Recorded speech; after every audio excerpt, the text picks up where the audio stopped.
ఉన్నది కాదని. ఉన్నదేమిటి అని ఆలోచించినప్పుడు మృత్తికేత్యవ సత్యం.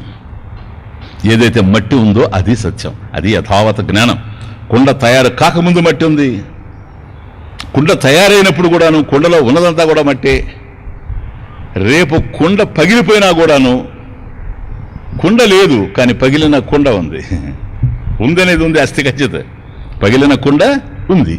ఏ రూపంలో ఉంది? మృత్తిగా, మృత్, అది మట్టి రూపంలో ఉంది.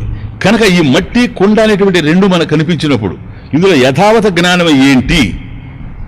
అది ఉంది, ఇది ఉంది. ఇది ఉంది లేకుండా వచ్చింది, ఇది ఉంది లేకుండా పోతుంది. కానీ మృతికి ఏదైతే ఉందో అది ఇది రాకముందు ఉంది, ఇది వచ్చినప్పుడు దీంట్లో ఉంది, ఇది రేపు పగిలిపోయినా కూడా ఉంటుంది. కనుక మృతికేత్యవ సత్యం. కాబట్టి ఈ వస్తువును చూసినప్పుడు దీంట్లో యథావత జ్ఞానం, స్వరూప జ్ఞానం ఏంటని మనం ఆలోచన చేసినప్పుడు ఏది సత్యం అని? మృతు సత్యం. అట్లాగే ఈ జగత్తు ఎప్పుడైతే మనకు కార్యరూపంలో కుండలాగా తెలుస్తూ ఉందో, మట్టి పాత్రలాగా, మట్టి పాత్రలో అన్నిట్లో కూడాను మట్టి ఏ విధంగా అయితే ప్రధానంగా ఉందో, ఈ జగత్తులో అనేకమైనటువంటి వస్తువులు, విషయాలు గోచరిస్తూ ఉండిన ఈ దృగ్గోచరమైనటువంటి ఈ ప్రపంచం కార్యరూపంలో ఉంది కనుక కార్యరూపమైనటువంటి ఈ జగత్తు వెనుక కారణం ఉంది. ఏంటి అసలు ఆ కారణం? ఒకదానికి కాదు, సర్వకారణం జగత్ అంటే. సర్వం అంటే నీకు కనిపించే ప్రపంచమే కాదు, సర్వం అంటే విదితం అవిదితం, నీకు తెలిసింది నీకు తెలియంది, ఇదంతా కలిపి సర్వం.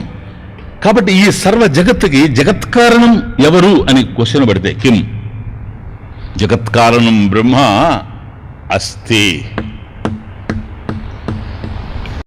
ఈశ్వర అస్తి.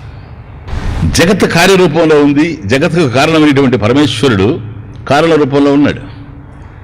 కుండ కార్యరూపంలో ఉంది, మట్టి కారణంగా ఉంది. ఏ దశలో కూడా మట్టి దూరం కావడం లేదు. కుండ ఉంటూ ఉంది, నామరూపాలు పోతూ ఉన్నాయి. నామరూపాలు మిథ్య, సత్యం ఏంటంటే మట్టేనని. అట్లాగే ఈ జగత్ ఏదైతే ఉందో నిత్యం పరిణామశీలం జరుగుతూ ఉంది.